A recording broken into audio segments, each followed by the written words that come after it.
Hi Ascension, my name is Amy Foster, and this is the story of my painting called The Good Shepherd. Today is Good Shepherd Sunday, and in celebration of this wonderful day in our church calendar, I wanted to share with you a little bit about the piece that I painted called The Good Shepherd. 8 years ago, I had the opportunity to tour the catacombs of Priscilla in Rome. These ancient catacombs were used to bury many early Christians who died as martyrs. Additionally, persecuted Christians would use common rooms in the crypts to meet secretly and to celebrate the Eucharist.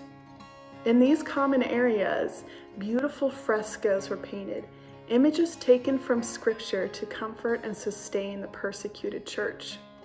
One of these early examples of Christian art is the Good Shepherd that inspired my own art piece.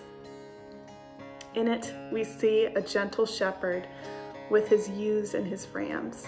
One sheep is placed on his shoulders as he is gently carrying it back to the flock. The scene is graced by trees and birds, and we can almost hear the sound of a babbling brook and feel the dappled shade of the trees.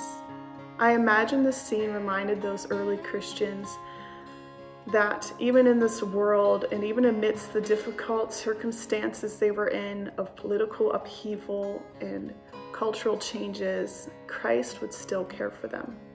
In my painting, I've used a lot of the same themes that were inspired by the original fresco at the catacombs. I love to use silhouettes because they can communicate so effectively with so little information.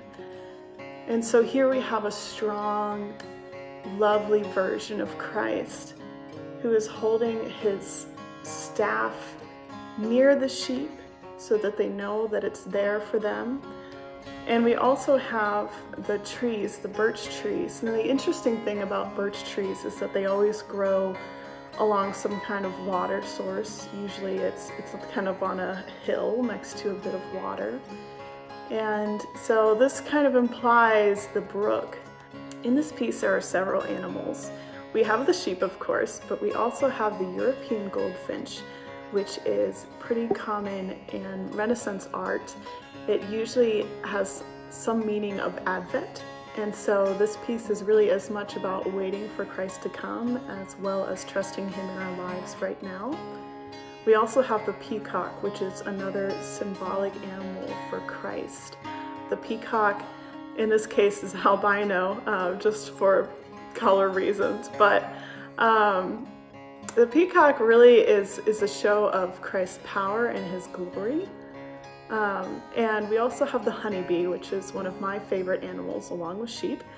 The honeybee is this humble creature that works together to do something really magnificent. The amount of honey that they produce to support themselves and to support the bees in their community can only be done through coordination. And so I included the honeybees here as kind of an invitation for you to become part of the scene of the Good Shepherd. I hold the image of the Good Shepherd really close to my heart. Partially this comes from my love for sheep and wool, but the more I learn about sheep, the more the description of people as sheep rings true to me. We all follow the voice that we are most familiar with. The Good Shepherd is gentle and capable, with the sheep that follow his voice. The Good Shepherd not only desires the best for his sheep, but actually has the ability to provide for his sheep and protect them from harm. Throughout the past year, when the fear, anger, and injustice of our world grew glaringly obvious, the valley of the shadow of death seemed like less of a passing scene and more like a permanent abode.